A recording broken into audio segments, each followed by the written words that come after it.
It is time for the hot topic of the hour. House Speaker Mike Johnson laying out GOP priorities in the Biden family investigation. He joined Maria yesterday on Sunday Morning Futures. Here's what he told her. Watch this.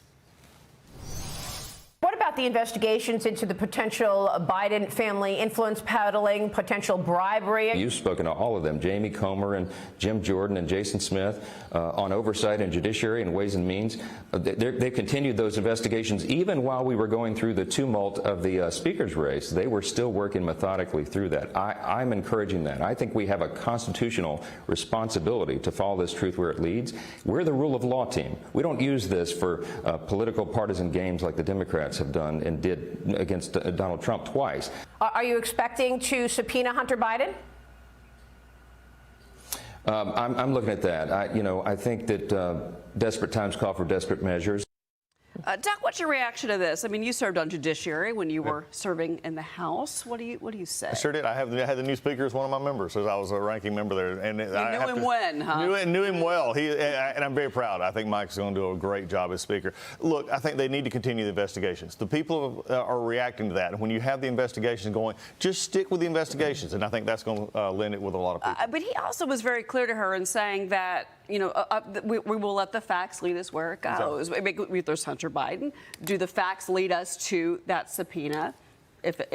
He was very clear in saying we will follow the law, unlike the Democrats did when they went after President Trump at the time. You remember that well. I remember that well. Yeah. Yeah, and Hunter Biden, look, he's become the center of attention. But also remember, even if he is subpoenaed, this would possibly never come to happen, that him actually come to the Hill, because there's so many hoops to jump through, and his lawyers are never going to allow that, to happen if they possibly can. So it'll be a long, complicated process moving forward. Yeah. Well, again, this is Jim Jordan. This is James Comer. Yeah. And this is that they can now get back to work, focus on the business at hand. Let's get our committees going back. Let's get back to business in the House. They've got a lot on their plate, but I think Doug was saying earlier they have been working through this. There have been these committees have been meeting even with the House not in session. I think James Comer in particular has done an absolutely brilliant job of amassing just bit after bit of financial information, bank records, all these money transfer, the wires transfers, it's everything. There is a case. There is an obvious case here that the Biden family took in tens of millions of dollars from foreign entities and produced nothing except introductions to Joe Biden, trying to influence policy from Joe Biden. That case has been laid out meticulously. The next stage, I think, and I hope they will go there, why the FBI never moved on this. They had this information.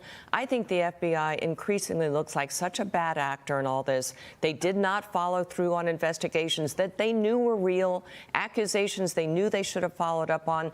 Shame on them. I'd like to know why. Something else that came up yesterday with Maria in her interview, and obviously it's about the potential of another government shutdown, November. Right. So one of the things that they're looking at now is the sentiment seems to be, coming from Speaker Johnson and others, is they don't want to get an omnibus bill dumped on them by the Senate. They're like, no more. We want everything to be broken apart, including the funding for Israel. Break that apart. Right. Mike McCall's going to bring a bill to the floor this week for that. But this is a change in strategy under Johnson. And he's going to have a little bit of what we'll call a honeymoon period here as well to make this happen. And I think that's something to understand. So we get a CR, get it to the first of the year, get it even into the middle, the first few months. Through January. And if you get it there, then pass the individual appropriations bill, then actually deal with the Senate, make the Senate actually have to negotiate on this. And that's the way you avoid that going forward. But I go to Liz. This is an issue with Hunter Biden, with all these Biden.